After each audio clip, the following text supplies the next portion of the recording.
Anggota DPRD Darmasraya Sumatera Barat asal Partai Kebangkitan Bangsa atau PKB, Bobi Ade Saputra yang menjadi buron polisi karena kasus penganiayaan yang mengakibatkan seorang warga tewas ternyata masih menerima gaji sebagai anggota DPRD. Sekretariat DPRD Darmasraya menyatakan mereka masih mencairkan gaji Bobi Ade Saputra sebagai anggota dewan karena terbentur aturan yang ada saat ini. Sekretaris DPRD Darmasraya Nasution menyatakan hingga saat ini Bobi Ade Saputra masih belum diganti oleh PKB sebagai anggota DPRD meskipun masuk dalam daftar pencarian orang oleh polisi. Nasution juga menjelaskan Bobi sudah 6 bulan absen mengikuti kegiatan di DPRD Darmasraya. Badan Kehormatan DPRD Darmasraya juga sempat memanggil Bobi, tetapi yang bersangkutan tidak memenuhi panggilan itu. Masalah gaji, memang gajinya tetap dibayarkan. Dikarenakan karena belum ada regulasi yang untuk memberhentikan gajinya. Nah itu yang pertama.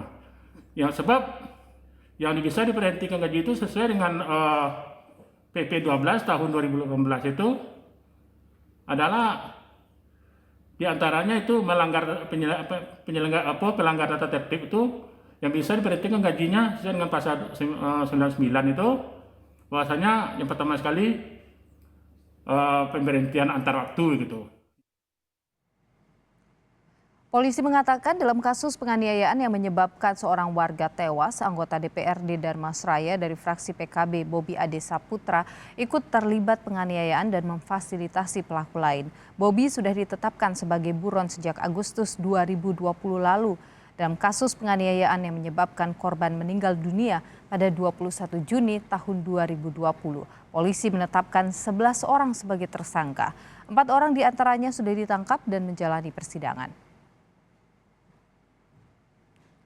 Anggota DPRD Kabupaten Darmasraya tersebut telah ditetapkan DPO yang mana sejak tahun 2020 peran yang bersangkutan memfasilitasi penyiapan kendaraan, kemudian ikut menjemput dan juga melakukan penganiayaan terhadap korban.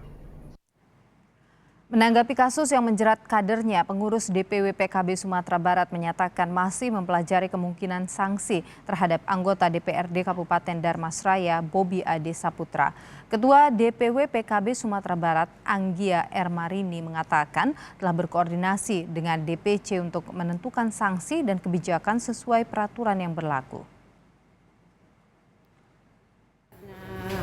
Ada mekanisme di Dewan, kemudian juga kepolisian juga sudah memproses. Jadi kalau dari partai, dari kami, dari DPW dan teman-teman dari DPC, kami ini sudah koordinasi dengan DPC untuk memproses secara hukum dan begitu juga memproses secara di sekretariat Dewan. Jadi tentang bagaimana alurnya kemudian kita sambil memproses itu sambil menunggu hasilnya seperti apa.